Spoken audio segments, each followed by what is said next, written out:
भक्तों, ओम नमः शिवाय, श्री शिवाय नमस्तुभ्यम, जय श्री महाकाल। भक्तों, जैसे कि आपको पता है कि कल होली का उत्सव है। जी हाँ भक्तों, हमारे सनातन धर्म में सबसे बड़ा दिन माना गया है कल का दिन, क्योंकि पंडित प्रदीप मिश्रा हमारे गुरुदेव जी बताते हैं कि इस दिन जो हमारा बताया हुआ उपाय करता है उसके घर में धन की कमी कभी नहीं होगी, उसके घर में कर्जा मुक्ति हमेशा से रहेंगे। मतलब कोई भी कर्जा लिया है उससे रिलेटेड आपकी कोई भी दिक्कत है उससे मुक्त रहेंगे, और आपका जो भी मनोकामना है, मनोकामना पूर्ण का भी उपाय जो भी इंसान करेगा उसकी वो मनोकामना पूर्ण होगी। क्योंकि कल का दिन इतना ज्यादा महत्वपूर्ण है, उसमें पंडित प्रदीप मिश्रा जी ने 2 से 3 ऐसे उपाय बताए हैं जिसको करने मात्र से आपके घर में जितने भी दिक्कतें, जितने घर में जितनी भी धन से रिलेटेड कोई भी प्रॉब्लम चल रही है वो सब की सब पूरी हो जाएगी।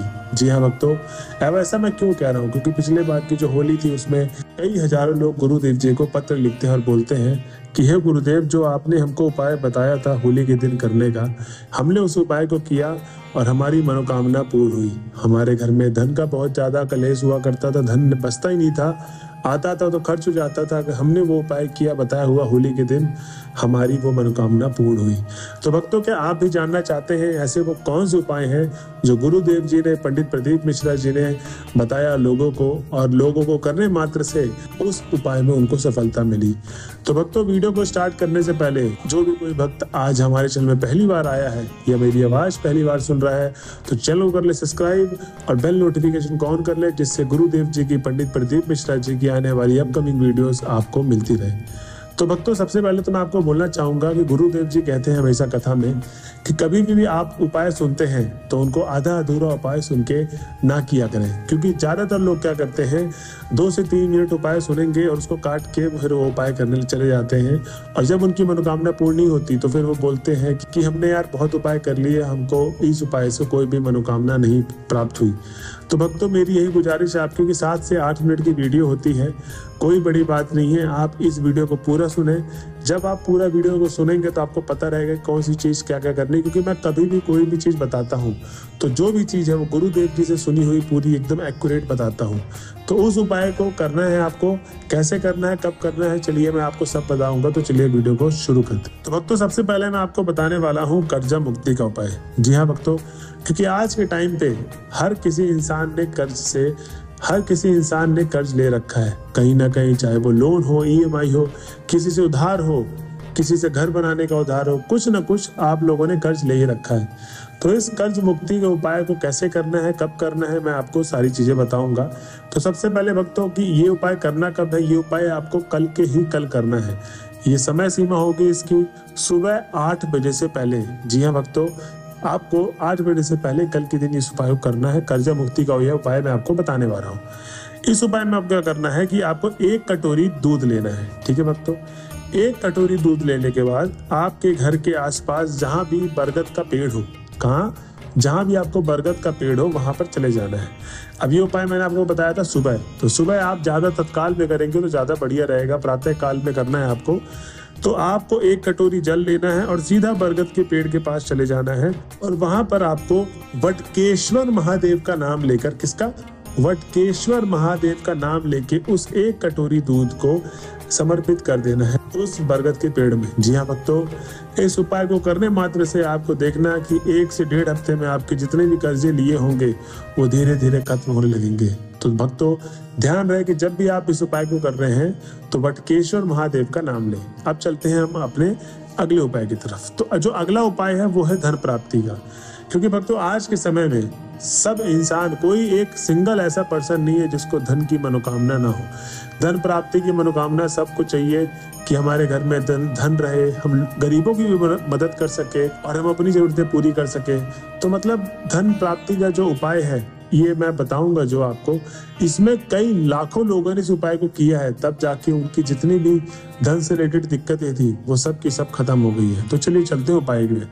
तो इस उपाय में पंडित जी ने बताया है कि आपको सबसे पहले तो 5 कनेर के फूल चाहिए। जी हाँ भक्तों, 5 कनेर के फूल चाहिए। 5 कनेर के फूल जब आप लेंगे तो कहीं से भी वो कटे फटे ना हो, एकदम ताजे फूल चाहिए। अब भक्तों ध्यान रहे कि कनेर के फूल पीले भी आते, सफेद आते हैं। तो आपको कौन सा कलर का लेना है, आपको लेना है पीले कलर का। जी हाँ भक्तों, पीले कलर का कनेर का फूल लेना है। अब आपको चले जाना है शिव जी के मंदिर पे। अब ध्यान रहे भक्तों कि जब आप शिव जी के मंदिर पे जाएंगे तो जो घर से और शिव जी के मंदिर का जो डिस्टेंस होगा जाने का, उसमें आपको एक मंत्र का उच्चारण करते हुए जाना है। वो मंत्र है श्री शिवाय नमस्तुभ्यम। जी हाँ भक्तों, किसका? श्री शिवाय नमस्तुभ्यम मंत्र का जाप करते करते आपको जाना है।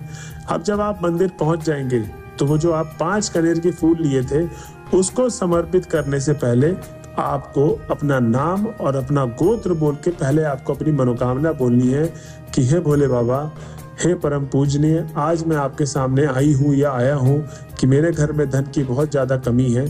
आप मेरे घर में धन की वर्षा करें, लक्ष्मी जी को जरूर विराजे। ठीक है, आप अपनी मनोकामना धन से रिलेटेड जो भी है आप उसको बोल दीजिए महादेव को, अपने नाम और गोत्र बोल के। अब क्या करना है? अब जो आपने 5 फूल लिए हैं ये आपको किसी एक जगह पर नहीं चढ़ाना है, ये आपको शिवलिंग के 5 अलग अलग जगह में चढ़ाना है।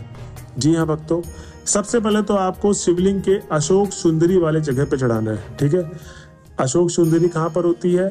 दाएं हाथ में, नीचे की तरफ जहाँ पर जलाधारी होती है, तो अशोक सुंदरी दाएं हाथ में होती है। ठीक है, वहां पर आपने एक फूल चढ़ा दिया। फिर एक आपको चढ़ाना है हस्तकमल पे, फिर तीसरा चढ़ाना है आपको गणेश जी पे। अब आप सोच रहे हो गणेश जी, तो गणेश जी जैसे अशोक सुंदरी दाएं हाथ में है वैसे गणेश जी बाएं हाथ में है। ठीक है, आपने वहां चढ़ा दिया। एक शिवलिंग के एकदम सबसे ऊपर वाले भाग पे, जहां से पानी आप समर्पित करते हैं शिवलिंग पे, सबसे ऊपर वाले भाग पे जो 5वीं जगह है वो है जलाधारी। तो आपको ये 5 जगहों पर कनेर के फूल रखने हैं और फिर आपको अपनी मनोकामना बोलनी है और घर की तरफ वापस चले जाना है। और इस उपाय को करने मात्र से, होली के दिन करने मात्र से आपकी मनोकामना जो धन की है वो पूर्ण होगी। अब भक्तों, इस उपाय का मैं आपको बता दूं समय क्या होगा। तो भक्तों, इस उपाय को आप सुबह 5 बजे से आप 7 या 8 बजे के बीच में कभी भी कर सकते हैं, और रात को शाम को 6 और 8 बजे के बीच में, मतलब शाम के 6 से 8 के बीच में आप कभी कर सकते हैं इस उपाय को। ठीक है, ध्यान रहे जो उपाय मैंने बताए हैं उसी तरह करें। अब चलते हैं अगले उपाय, जो हमारा अंतिम उपाय है, ये है मनोकामना पूर्ति का। अब भक्तों, बहुत सारे ऐसे भक्त हैं जिनके कोई ना कोई ऐसी मनोकामना होगी जो वो पूर्ण करना चाहते हैं। कोई भी ऐसी मनोकामना जो आपके अपने मन में है, जो आपको पूरा करना है, जिसको आपको करके बहुत अच्छा लगने वाला है, तो इस उपाय में आपको क्या करना है? सबसे पहले तो आपको चाहिए सफेद चंदन। जी हाँ भक्तों, या तो सफेद चंदन एक तो घसने वाला भी आता है और एक पाउडर फॉर्म में भी आता है। तो आप मेरे हिसाब से पाउडर फॉर्म में ले लें, अगर घर में घसने वाला पड़ा है तो आप उसको भी ले सकते हैं।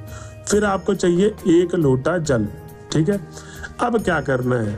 अभी आपको घर में ही रहना है। अब आपको करना यह है कि 1 लोटे जल में आपको सफेद चंदन, मतलब 1 चुटकी के आसपास घस लेना है, और अगर पाउडर में फॉर्म में है तो 1 चुटकी आपको उठा लेना है। ठीक है, 1 चुटकी उठाकर आपको जो 1 लोटा जल था उसमें आपको मिला देना है चंदन को। ठीक है, सफेद चंदन को आपने मिला दिया।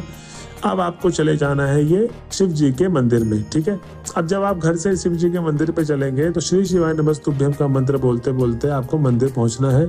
अब जब आप मंदिर पहुंच गए तो वहां पर अपना नाम और गोत्र बोल के पहले मनोकामना पूर्ति का उपाय बोलना है कि हे भगवान, मैं आपके सामने ये मनोकामना मैं लेकर आया हूँ, इस मनोकामना को आप पूर्ण करिए। अब भक्तों, जो भी आपकी मनोकामना है वो अपने हिसाब से आप भोले बाबा के सामने रखिए।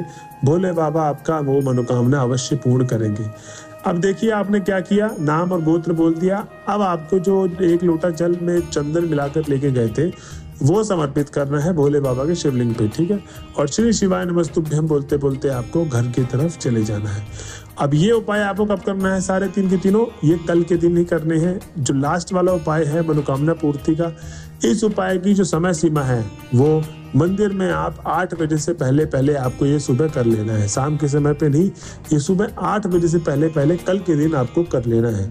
ठीक है, तो ध्यान रहे जैसे जैसे मैंने उपायों को बताया है कि कैसे, कब और क्या और क्यों करना है, आपको उसमें सब डिटेल में बता रखा है। वीडियो को जरूर सुनिए। मिलते हैं अगले वीडियो में, बने रहे हमारे चैनल में। जब तक के लिए हर हर महादेव।